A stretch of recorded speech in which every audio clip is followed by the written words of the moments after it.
Shubor nakaslem jong unongsan Hima. Ke North Liberty Higher Secondary School kalayo rae kanam lado hagi artli ki kerdan jong kajingile kai under 17 katwa ke Dominic English Upper Primary School Nam Dong E kalayo rae kanam lado hagi kerdan jong ke under 15 boys jong ke Lympung ile kai district level inter school Subroto Mukherjee Cup football tournament bala penyai dekat office district sports officer West Gentia Hills. Kini galawan hadin bakini ki artali ki school kilayo man khori ke jingjob haga jinge kun final ke balalong hamadan Kiang Nangbah stadium lat thalabo jawai haga las new play mentakatayo ke North Liberty Higher Secondary School kalalong ke ladu haki artali ki kerdan jangka under 17 haga liang ki kintei haga baga North Liberty kala Pynliem ke Kiang Nangbah Government Higher Secondary School dah nyoko la North Hakaliang gishinrang ke North Liberty High Secondary School kala Pynliem ke Government Boys Higher Secondary School da Arko la North.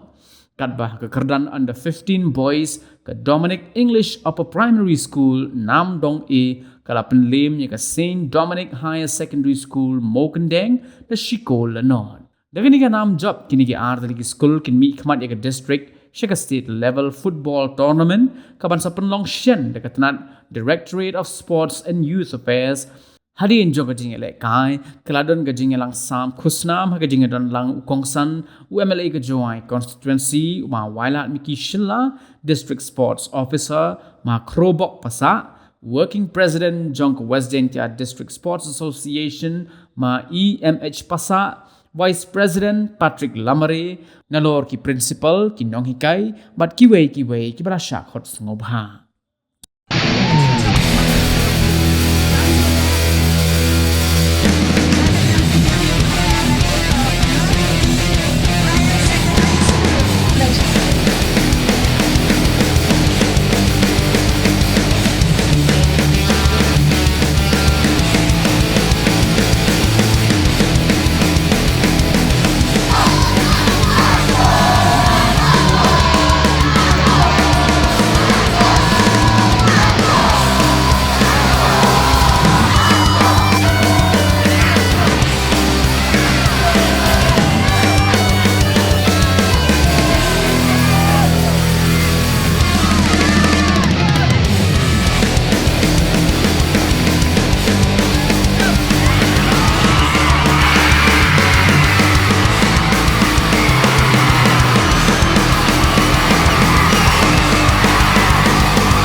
chibanai la ne artiao yong ke game la ne yong ke tournament henry na do kat ni to sedang pi u practice knam wa yo ira burom ya ke district yong i pada jo ipor chwa chonga kwa open kin mo sa chisin wa last year na kin mo wan ya ka under 14 yong ki boys that represent ya ka state ki yong i da ka HK Singh te haga tu ko por haga program go wa facilitate ya ki tu ki players haga tai ka school nagaliang yong nga de announce ai ti por